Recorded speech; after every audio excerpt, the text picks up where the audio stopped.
Japan finds itself facing two tragedies in as many days. Suranjana Tiwari, BBC News, Tokyo.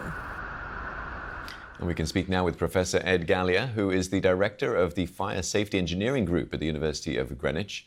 What did you make of the cabin crew responding to the incident to evacuate the passengers? The speed of action obviously crucial, given there were 379 on board.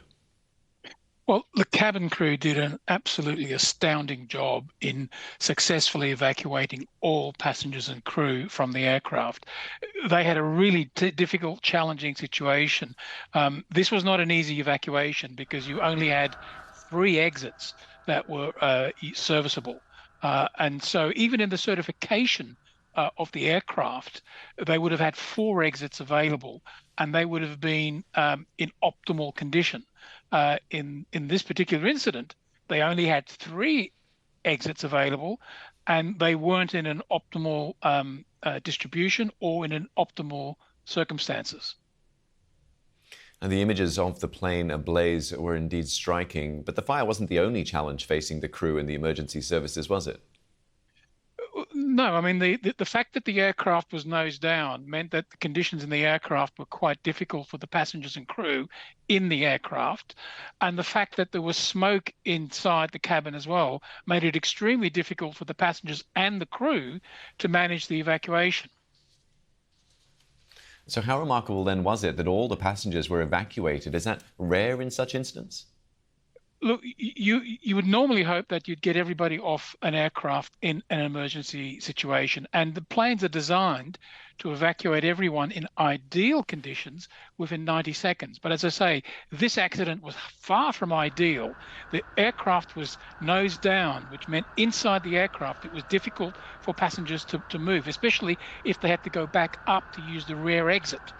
The front exits, the slide, because it was nose down, the slides were not deployed correctly. They were on a very shallow angle, which meant that the flow of passengers down those slides was actually very, very slow.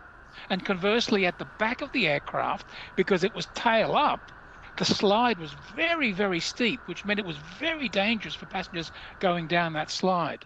And in one of the videos, you can see the crew member at that number 4 exit, that rear exit, urging passengers forward, that they've got a torch in their hand, they're waving it around, urging passengers to come back to that exit and go down that slide. That crew member did an absolutely astounding job. He should get a medal. Yeah, remarkable to see what they were able to what they were able to do, getting those people out, given the circumstances. What then are the key lessons to be learned from this incident involving 2 aircraft? Well, I mean, from the evacuation point of view, it was one of the things I think that made this accident, this evacuation successful, was that the passengers were well behaved in that they didn't take their luggage with them. I can't see a single passenger in any of the video I've seen on the ground that have got their luggage with them. If this had happened in the West, say in Europe or in the United States, a vast number of the passengers would have tried to take their cabin luggage with them. And that's really dangerous because that will slow down the evacuation. In this accident in Japan, I think one of the key takeaways from this is passengers don't take your luggage with you when you're evacuating. And that's what they did in this accident, and everyone managed to get off. And that would be your final thought then, to impart to anyone that may be travelling?